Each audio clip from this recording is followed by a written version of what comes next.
Welcome back, everyone, to the Writer's Parachute. We're guiding author and writer dreams to a perfect landing. Today, we have with us another very special guest. We have Jeanette Crystal Bradley, and we're going to be talking to her about her book that you see behind us. It's the first 12 days of preschool.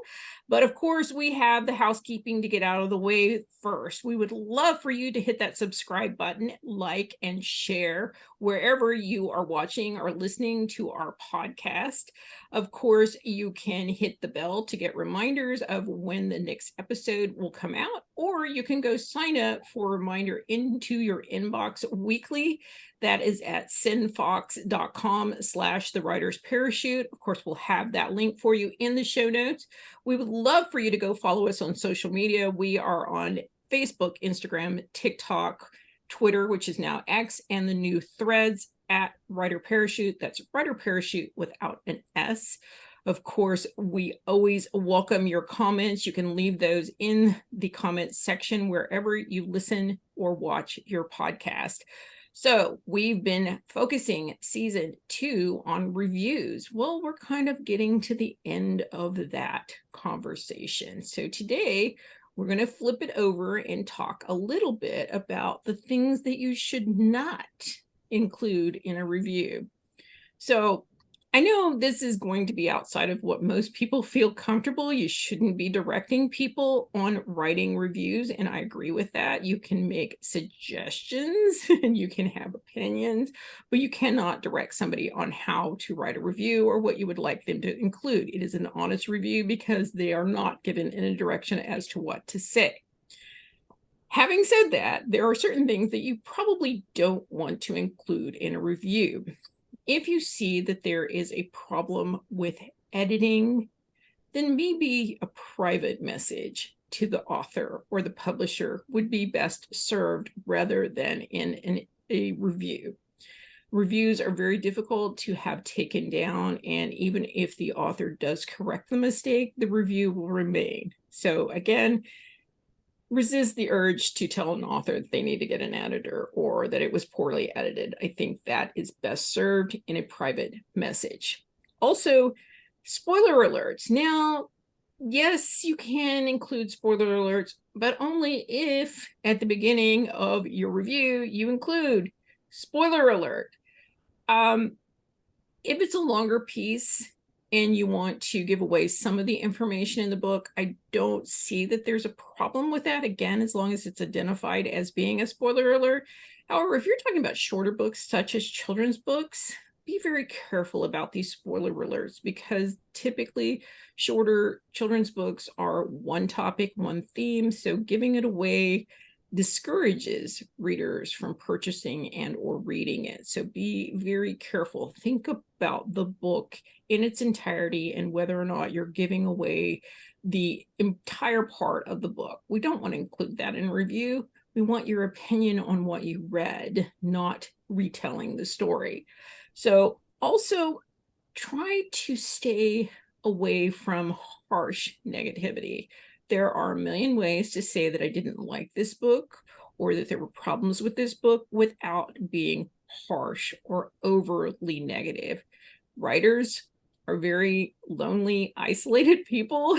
I mean, we do come out of the closet, we do promote our books, we do have to go out into the world, but we're people like everyone else. So when someone writes something that is published for the world to see that is overly harsh or overly negative, that does have an impact on the writer. And I really think that there's not much good reason to do that.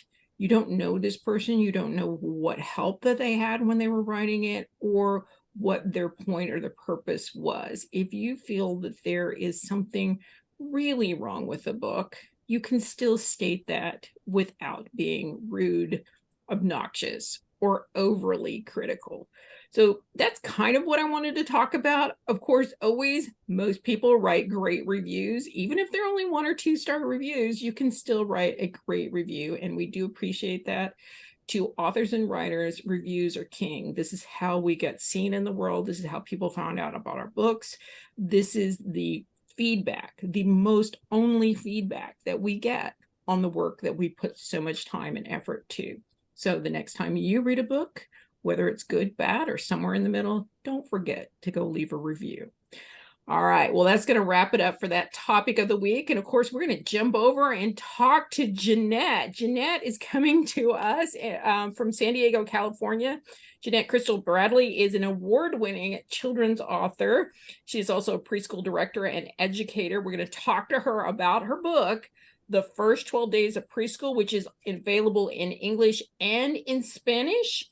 So Jeanette has been a preschool owner for 25 years, an educator. She loves to teach and inspire children in fun and creative ways. The First 12 Days of Preschool was created out of her passion for children and preschool students. Both are a dream come true. And we want to announce here that she is the 7-time Telly Award winner for her music video that is in association with the book, The First 12 Days of Preschool, and we will have the link to that video and song for you in the show notes. Welcome to the Writer's Parachute. Jeanette, how are you today? I'm great, Donna. Thank you so much for having me on today. Oh, you're very, very welcome. I read your book and I was pretty impressed. So I know that you talk a lot about music in the book, and I want to know why you think that music is so important for a child's growth and development. I mean, this is a pretty young age to be introducing this kind of music, and I want to know what your opinion on that is.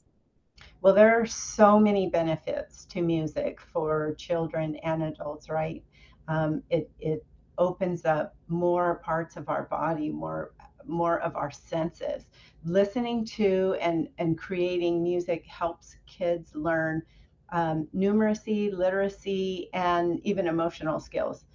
When we incorporate our music into routines and play in these early years, which are so important, it has a really positive influence on their early development. And so they gets them moving, thinking, and it inspires creativity. And then also, music is one of the few activities that uses both sides of our brain, so the logical and the creative side. And so that means it helps to build important brain connections. And then the more connections that we have, the faster that we're able to think. And then also, the music gets them really excited about learning, which is what we want to do, right? Get them excited about learning.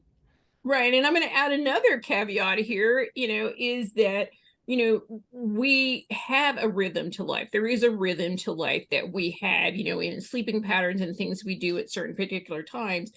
And encapsulating that into music, especially with words for people to remember, also is like most people's first introduction into memorization. Exactly. Is Yeah. remembering the beat, the lyrics of the song, and the words with it and the message in it. The more we repeat it, the more it comes. It's like, think about when you're a child, nursery rhymes. What was their purpose? They were teaching us particular skills in a fun song that just kind of, it's like that song that gets stuck in your head that you get annoyed with. It's what happens to us as children. We get it stuck in our heads, so we learn whatever that message is. So I just love this, method that you've gone after with this book. I think it's very helpful, especially at a preschool age, and giving them that first introduction to formal learning. Yes, and it's funny because when you were talking, I was thinking about how um, when the adults hear the song and listen to the music video, they're like, oh, well, this reminds me of the 12 Days of Christmas. But then when these kids grow up and they listen to the 12 Days of Christmas, they're going to think of the first 12 days of preschool. Right, which, yeah, it's a completely different mindset. I love that. So I want to know what your inspiration was behind this book, The First 12 Days of Preschool. Well, initially it came from we at the preschool we put on a couple of programs each year, and in trying to come up with some new ideas for our Christmas program, I was looking for some new songs, and the 12 Days of Christmas just kept sticking in my mind for a few years actually. And then when the kids were rehearsing the song, they were singing "We Wish You Merry Christmas." We were practicing for the program. I started to get this download of the things that we do in preschool, and I just started to write this while they were singing Christmas songs. But it has become such a great tool, not only because of what they're learning in the book and the music and the movement, but also getting kids ready for preschool. So it has been just fabulous. And I've had this picture in my brain, in my head, of the preschool world and the things that we do and the things that I want to teach and the ways that we make it so fun, and being able to put it into a book and then have a video. The video is literally what's in my brain. And letting the world see what's in my brain is unbelievably amazing for me. No, yes, that's always fun when you can get somebody to actually see what you visualize inside your Yeah, head. And I love the fact that, you're not only using music association, but you're using also word association to kind of re-implant the ideas behind the book. So you stated that the book does follow kind of the nursery rhyme style and the music of the 12 Days of Christmas. So why is this kind of style of learning with music critical for students who are just starting preschool? well, one of the things that we've been able to do with this book is use it as a tool Mhm. to help children that are getting ready to start preschool. And so the way that it's formatted with the book, and we bring animal fun into the classroom. So the book shows the children doing different things, and there's animals in there too, sitting next to them, lining up. And this has been used in such a great way to help reduce anxiety and stress as they're getting ready to start preschool. So it's helping parents, it's helping kids. But one of the most, the music is the music and the words and the book, and the pictures and the dancing and the movement is just one of the most powerful ways of cross training for your brain. So you're bringing all these things in together, and it is amazing for them, because even though they can't really express what it is they're feeling, like, Mhm. not knowing what to expect when they're starting school. Mhm. They know they're feeling something, but they're not able to express it.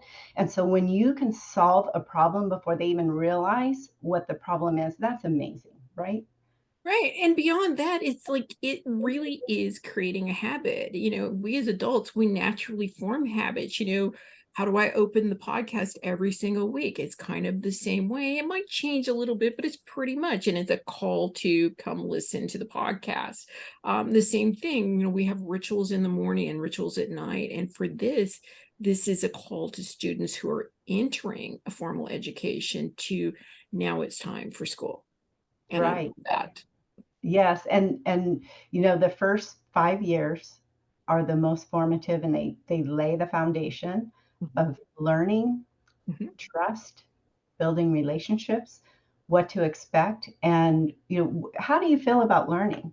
mhm, And so we're teaching them to learn, we're teaching them to love to learn. And so that is gonna go with them on to kindergarten, elementary school, middle school, high school, and college, mhm, right? So these things, we get the first opportunity to jump in there and say, hey, this mhm, is what it looks like. So we really want it to be incredible, amazing. We want them to feel good about it and be mhm, excited about it. I want them to be so excited about learning that, mhm, that they go home and they want to learn. And mhm. a lot of my students do that, which is amazing. That is amazing, and I can clearly see that, the coming books are gonna be the first days of preschool and the first days of junior high and the first days of high school and, following them through and kind of giving them hints and a pathway of what to expect that year, which I think is very helpful because, as much as we recognize anxiety in adults, we don't often recognize it in children, and they have anxiety for the same reason we do, fear of the Exactly. unknown. So Right. So, like the first time you start a job or your first podcast. Mhm. Um, it can be, a little uneasy, and we know what we're doing. Mhm. But when you look at the little kids, especially our preschoolers, Mhm. they don't know what is going on. They don't understand necessarily why they're there or Mhm. what to expect. And so we really have to work at making it fun, Mhm. letting them see what is this going to look like. Mhm. And the communication is going to be huge. So talking to the kids, letting them know what to expect, Mhm. and then and they don't think in time, right? So we Mhm. say, okay, we're going to come to school in the morning, and you're going to have breakfast, and then you're going to have some free play, and then you're going to do circle Mhm. time, and then you're going to go to the table, and you're going to do some work, and then then there's going to be a potty break. So everything is like, Mhm. an activity is how we label it. Right. So they know, and then mom and dad are going to come back. Mhm. Uh, so just knowing what to expect is going to help them a lot. Right. Well, and there's a lot of other things involved. It's usually their first time away from, their parents for any long period of time on a regular basis. Also, for some children, it's their first time interacting with children who are not their siblings, and sometimes other children in general. It's also their first time being in a formal situation where they're not the center of attention, where Right. they're not, their needs are not the foremost thought. It's the needs, of the all of the students, not just them particularly. So lots of adjustments for kids going into preschool. And also, you know parents have their own way of introducing ideas and thoughts to their children, and we have to take all of that and bring it together and do it where it's helpful to everyone. So sometimes there's an adjustment period with that, as well as just how the information is being presented and taught. So I do think this is an amazing book. I encourage children, parents with any children getting ready to go into preschool, with even within the next couple of years, that this is be a good book, a good starting point to get them down that pathway towards preschool. So what do you think readers are going to think of this book or will say about it in 10 to 20 years from now? I think that the readers are it's going to be generational. So the parents are going to remember, this is how I helped to get my children ready for preschool. And then those children are going to grow up and use the book to get their children ready for preschool. And another fun thing is when you're doing this at home, Mhm. and then when we're in class, we're singing the song. The Mhm. kids love it. And every day has a different movement. So we're singing and dancing, and it's, like, you know, different the different songs out there when you go to Mhm. weddings doing Mhm. like you know.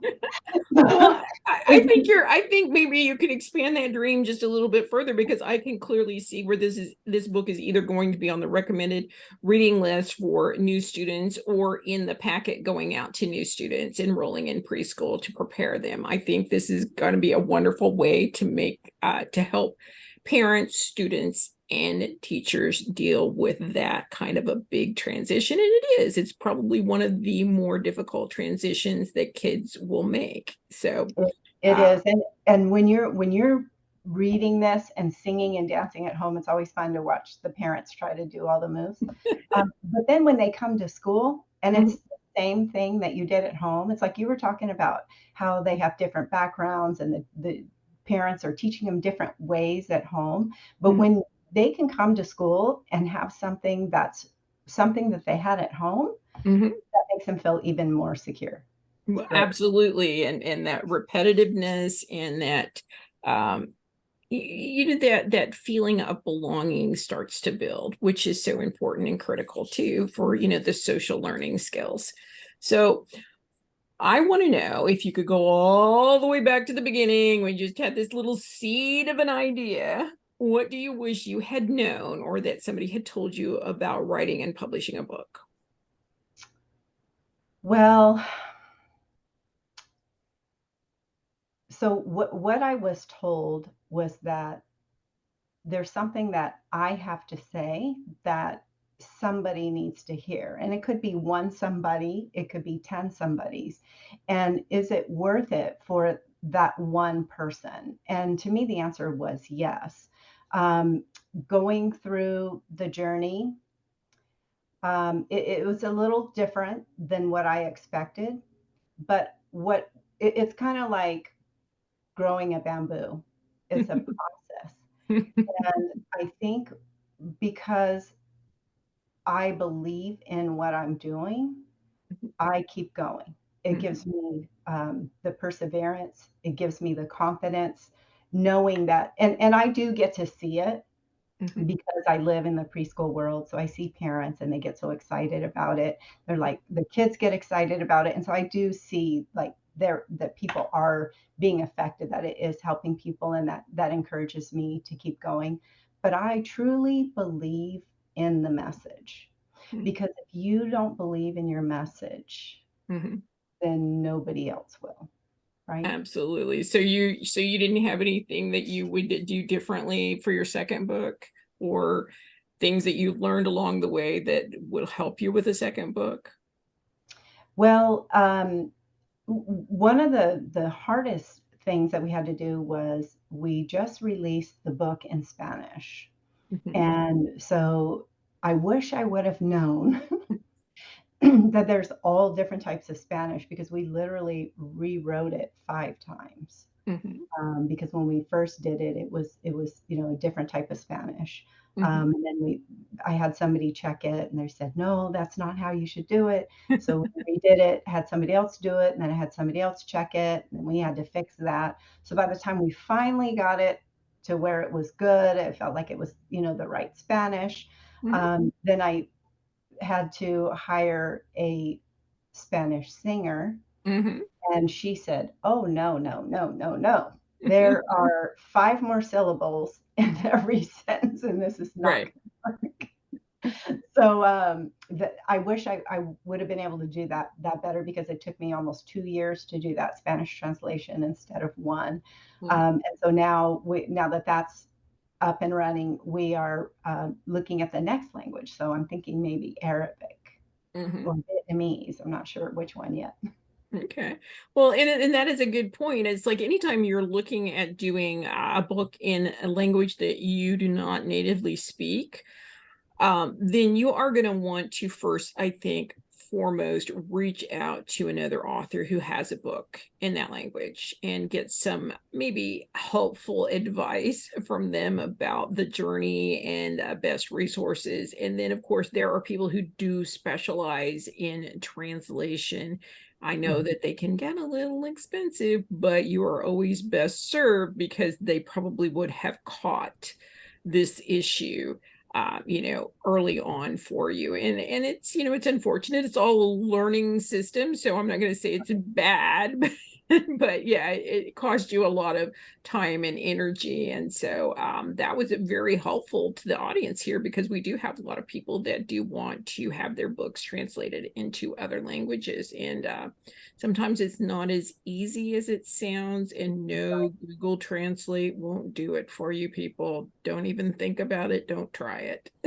Right. When I first decided that I needed to write this book, I joined a writers association, and they're using a translator. So several people in this association are using the same person, and so she's the one that I went with initially, and it's Colombian Spanish. There's nothing wrong with Colombian Spanish if that's what you want, but that's not what I wanted, and I didn't realize that Yeah. that's what they were doing. So I wanted to do more of, because we're close to Mexico, where I'm from, and so we wanted to do more of the Spanish that you would get from Mexico as opposed to Colombia. So just really do your homework and Right. identify what it is you want, so you know what direction to go in. And I always just had everybody double check and proofread and proofread and proofread like crazy.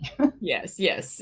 Native speakers are always good. But yeah, it's like when you're looking to do a book in a different language, always ask for the country of origin of the language, because sometimes the terms Spanish, English, even English language is like, there are various versions of English language. There's the American version, there's the UK version, there's so Exactly. many different versions of it. So it's the same thing. So it's always best to ask for a translation for the country of origin that you're wanting to promote it in. And even that, you may need some clarification from that. So I do think that reaching out to native speakers and see if they can clarify that information for you, but also speak to other authors who've had these translations, because I guarantee you they went through something very similar. Yeah. So I want to know what advice you would give to new authors and writers out there. I would say follow your dream. Somebody does need to hear what you have to say. Get it out. Believe in your project. And if you're taking 2 steps forward and you feel like you're taking 1 step back, you're still moving forward. And so just keep going, keep going, keep going, keep going. Just don't give up. And Donna, I really love what you offer. Oh, thank you. And I know people that have worked with you, and everybody has really great things to say. And just remember, there are people out there like Donna who are so amazing that can help you, and that's okay. Like, we're all here to help each other. So that's another reason that I love that you're doing this, Donna, because people need to hear it. It's not easy to write a book. And like we were talking about earlier, like once the book is done, Mhm. then you're forever promoting it, right? Mhm. And so it feels like a full-time job on top of your full-time job. But have fun with it. Yeah. This is part of you want to share with the world. So have fun and Mhm. don't give up, and get help from Mhm. amazing people like Donna. She's available for you. Aw, thank Yeah. you. That's so kind. And we talked about this in the green room a little bit. Writing a book is a marathon. It is not a sprint. It doesn't end with, the book being published. I mean, that's sort of just not even the halfway point. I call that like the first, quarter of it, because as you said, you'll be promoting it for your life and beyond. And that's the scary part for people, because they don't think about what the marketing or promotion is. Marketing and promotion is just you trying to connect your book to the people who need to read it. Mhm. And so if we look at that as being just a way to connect to the readers to find your book, it's a little less scary and it makes it a little easier to do. But we also have to think backwards on marketing: is what do I want in the end versus this opportunity presents itself and I'm going to grab it. It's like, I always tell people, it's like if you're writing a children's book, it's like, putting a big sign on the front of the beer processing company is probably not your best audience, although they probably have children too, but still, that's not the best place to promote it. So you have to think of the end first. What is it that you want to achieve? And then market towards that purpose, because, a lot of times we end up with these scattershot things where it's like, oh, author A did this promotion and they did really well with it, and author B did this marketing thing and they did really well with it. But then author C wants to try both of those things, but they can't articulate what author A or B got, and then they don't know what they want. And so they all do it and they're all disappointed and can't articulate what they got out of it except spending a bunch of money and time. And I'm like, Right, oh. exactly. And I love the way you said that. And that's exactly how I teach my students. Mhm. So I look at, where do we want to be at the end of the year? What Mhm. what are the goals? What do I want them to learn? And then I move backwards. Yeah. And then that because we know, right, what the Mhm. goal is. But for every person, like you said, it's going to be different. Know your audience. Mhm. But for me, Mhm. I didn't even upload the book myself. I am Ah. not a techie girl. Tech makes me crazy. I can write, like a really great letter. I can write a great book. I can write a great chapter in, just a lot of different areas. Mhm. But don't ask me to upload anything on the computer because I'm still trying to figure out how to save things on WeTransfer. But I can acknowledge Mhm, that that's not my strong point. And so mhm, rather than trying to beat myself up for not being able to do that part of it, mhm, I just kind of did the math, and I know it's better if I just pay somebody to do it mhm. for me, then I can keep doing what I need to do. Well, yeah, that's good. And it's like, of course, I'm on the other side of this coin. I'm a lot older, but I look at it this way. It's like, who am I going to hurt if I mess this up? Nobody but myself. So part of the reason I call it the writer's parachute, because I am so willing to just go jump off the cliff and build a parachute on the way down, because that's how you learn things. We don't learn from being perfect. We learn from messing up. So as far as tech is concerned, it's like, yeah, it's a little scary. And there are a few little things that, could make a huge difference, but I don't worry too much about it. I enjoy the learning aspect from it. So I'm not concerned about whether I win or fail. It's just the process and learning it. And it's like, I love teaching that. And I love telling people it's like, it's a roadblock that you're putting up there in front of yourself. My mother used to tell me, she goes, the only thing stopping you from your dreams is the wall that you build between you and them. So knock it down and get going. Nice. That's Okay. real good. And I So, applaud you for doing that. I really do. For me, mhm. I know that, I have a lot of other things that I can be doing. Sure, and I'm not saying that's bad. And I mean, you found a solution to it, but I also want people to not be afraid to try new things. It's like, I'm on TikTok. It's like, do I know what I'm doing on TikTok? No, I have no clue what I'm doing on TikTok. But I do my own thing and people respond. And it's like, I've learned on social media, if you do it wrong, some helpful person will come along and tell you you're doing it wrong. That's big though. So, so I don't worry too much about, being perfect. It's like, and I have my grandchildren, they'll teach me They're if great. I'm doing it terribly wrong. So but that's just a different mindset for me. So but again, just find a solution. That's all you can do, and keep moving forward, as you said. Yep. I want to know what keeps you motivated. You seem like you are all over the map and going everywhere. It's like trying to nail you down for a date and time for this podcast. Seemed like I was I was parachuting without a without a parachute. So. Well, I'm naturally full of energy. I don't drink coffee. It's all natural. Mhm, Um, but I'm so passionate about what I do, and I believe in it with every fiber of my being. And so I truly want to go change the world one child at a time. And I truly want to make the world a better place. And so that's what I've devoted my life to. Um, I I I have a preschool. We're at almost 26 years next month, mhm, and so I'm the director of the school. I do the shopping, I do the payroll, and I teach, which is crazy because and I'm working 12, 13 hours a day, but I can't get out of the classroom mhm, because that's what connects me with the kids. When mhm, I get that 1 minute to 3 minutes to get on my knees and look them in the eyes mhm, and let them know that I see them, mhm. that's what changes their world and my world. One of my parents told me a few weeks ago, she said, my daughter was crying for you the other night. And I said, she was. Why? And she said, it was 11:30 at night. Mhm, She's 4 years old.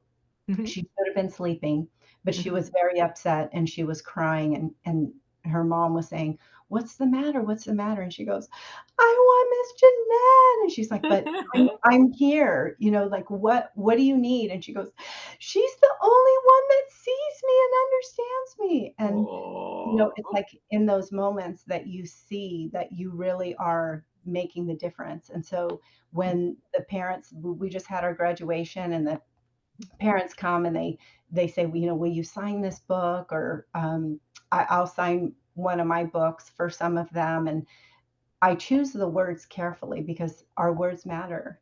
Yes. And whether they're reading it now or they go back in 5 years or 10 years or as a teenager and they just happen to open the book and they see that I believed in them, Mhm, that their parents believed in them, that they are valuable and they're loved, we're making a difference.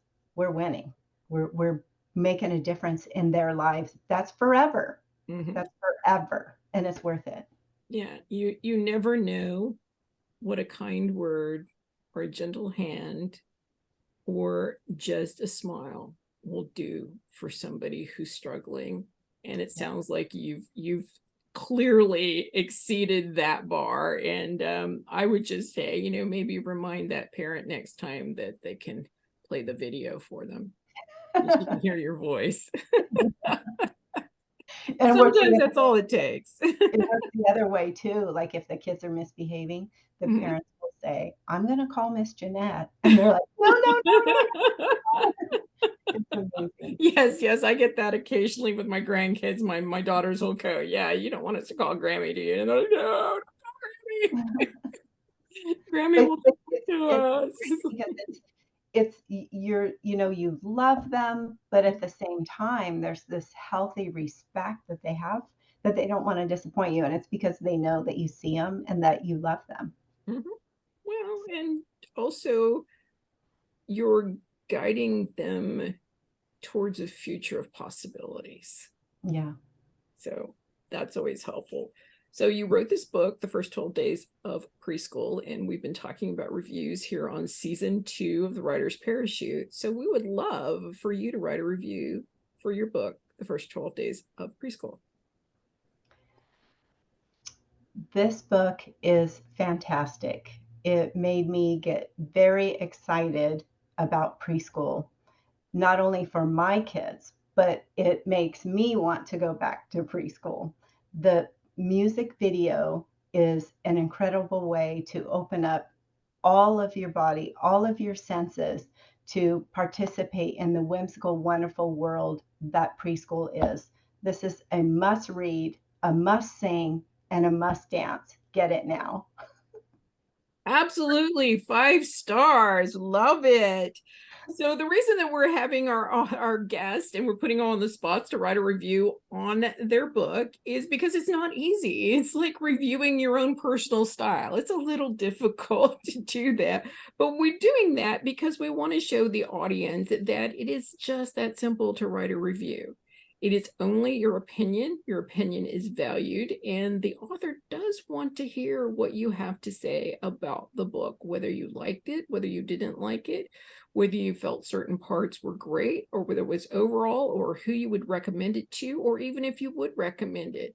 So the next time you read a book, and I would strongly suggest you go out and grab a copy of Jeanette Crystal Bradley's The First 12 Days of Preschool, leave a review. You can go back to wherever you purchase the book, even an ebook, and leave a review. If you cannot remember where you purchased the book, then you can always go to Goodreads, and we will link you to Jeanette's Goodreads page for her book when in the show notes for you.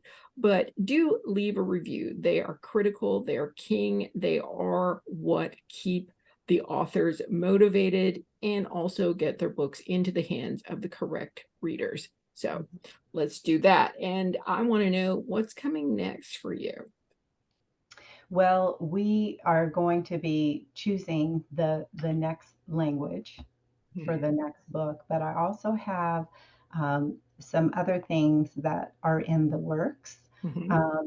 not only for kids to just know that they're loved and amazing, but for parents too. So you'll have to wait to hear more about that. A little teaser. She'll have to come back on when we have whatever this is so we can talk about it. So is this going to be, can you tell us, is this going to be a new book, a new program, or something of that nature? Yes, it's going to be a new book. Okay, awesome. Well, we'll definitely have to have you come back on when that new book is close to being done so we can tease it out for you. So I know you have your books available for sale. Can you let us know where they can purchase your books, different retailers, if they're available on your website, that sort of thing? Yes, so you can get them at Barnes& and Noble or Amazon. We have the Spanish book as well as the English book. And you can also go to our website where you can also find the music video It's JeanetteCrystalBradley.com or first12days.com.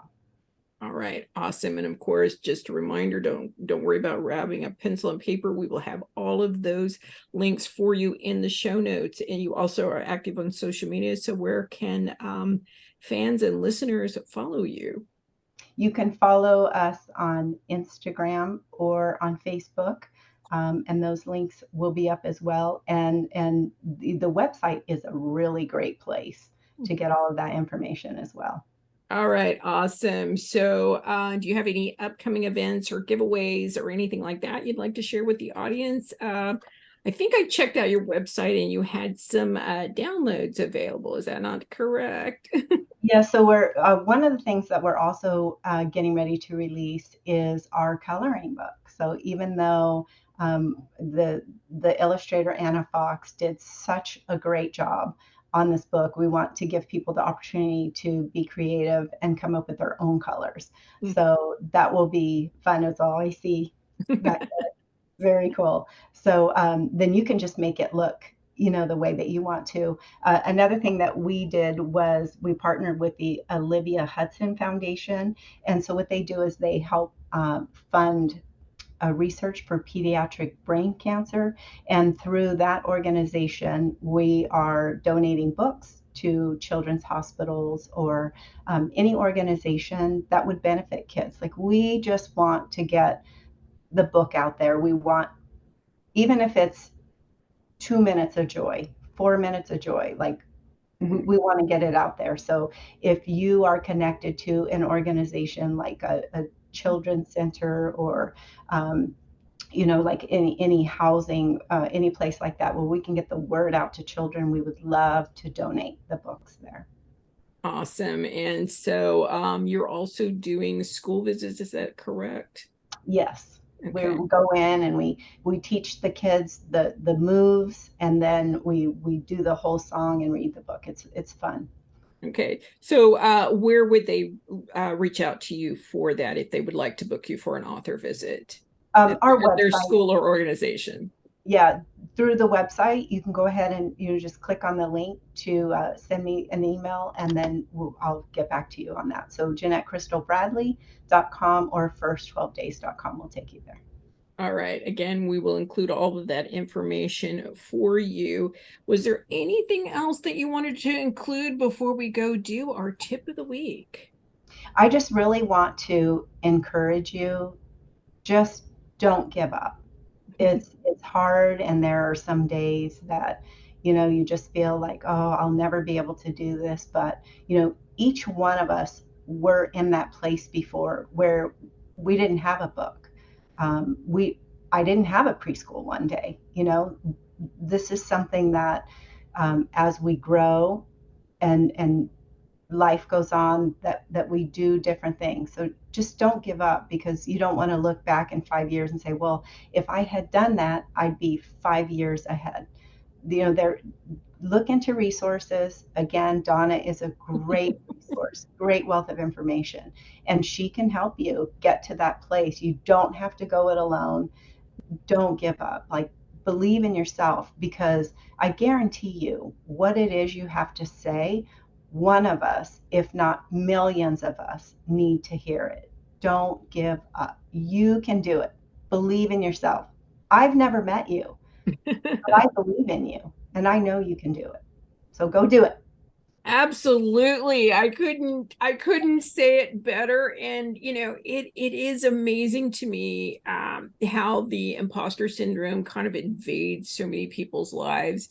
And they laugh at me when I say how I deal with it. It's like I have two critics that are stuck in my brain. I have my internal critic that has a lot to say about my appearance and all of those things. And I named him George. He's often sent to the closet because I don't want to listen to him. And then I have the internal critic that's very critical of my writing and marketing and things of that nature. And I named him Richard, and he goes and visits George in the closet quite often. But, you have to find what works for you and turn off that critic, because it's just negativity that is trying to throw up a roadblock in front of you. And oftentimes when they come out, I realize that I'm winning, because if I was doing the things that I'm doing in a bad way, or if I was not succeeding, those critics wouldn't come out, because I was doing what they want me to do. It's only when I'm succeeding that they feel like they need to show up and give me a hard time. So keep that in mind. It's oftentimes when those critics come forward and give you a hard time, is because you are winning. So we're going to Right. go ahead. And, Oh, and also, you know, like people, you look at other people and you comparison is mm-mm, right. But you're not supposed to write what I wrote. You're mm-mm, supposed to write your way. You're supposed to write your message. There's billions of people and they all need a message their way. They need their message their way. And mm-mm, it's the message that you need to give. So if everybody did the same thing, if we were all the same, we mm-mm. all wrote the same thing, how boring would that be? We need what you have to say in your way. Not everybody's going to want to hear it the way that I did it or the way that Donna did it. They're Mm-mm. waiting for you to do it your way. So come on, get up, let's go. Well, yeah, and just, beyond that, it's like nobody has your particular knowledge or experience. Yeah. Nobody went through the same journey you did, which is why I always say you can't compare yourself to anybody else. I mean, they may be going faster, but we don't know how many years that they struggled to get to that fast pace. We don't know who's helping them to get them moving faster forward. We don't know what they had to go through for that information to come through them so quickly. We don't know everything there is to know, because we don't always share everything with the world, even though it feels like it. So you can't make that comparison, because we talked about this a little bit too. It's like what I find ordinary about myself, other people find extraordinary. And I think that's with every person out there. What you're good at seems just absolutely normal to you. So you don't feel like that's something you need to talk about.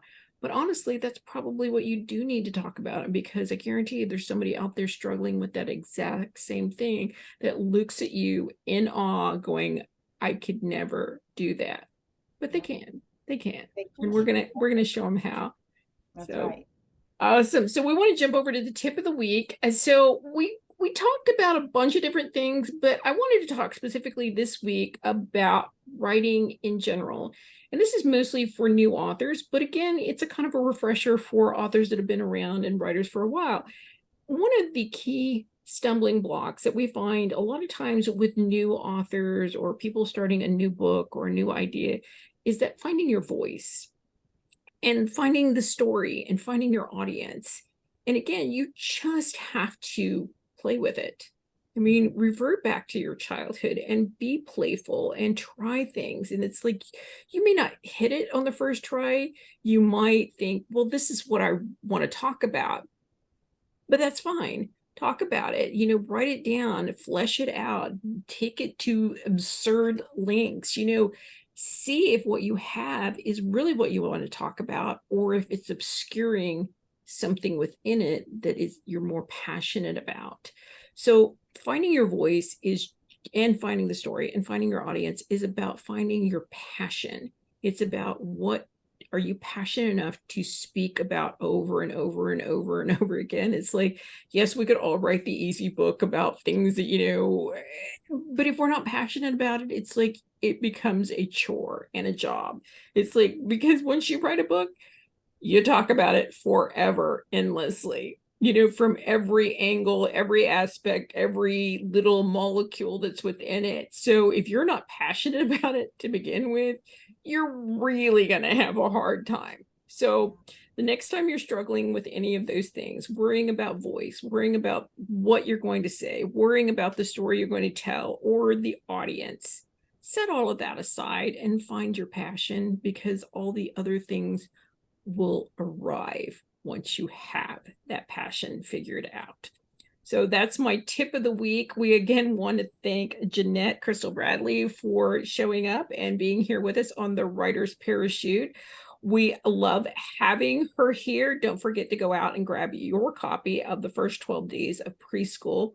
As always, I'm so grateful to be the host here on the Writer's Parachute, guiding and writer dreams to a perfect landing. And we hope that you find this a creative space that is safe for you and your ideas. Until next time, everybody, have a great day. Come back. We'll see you again.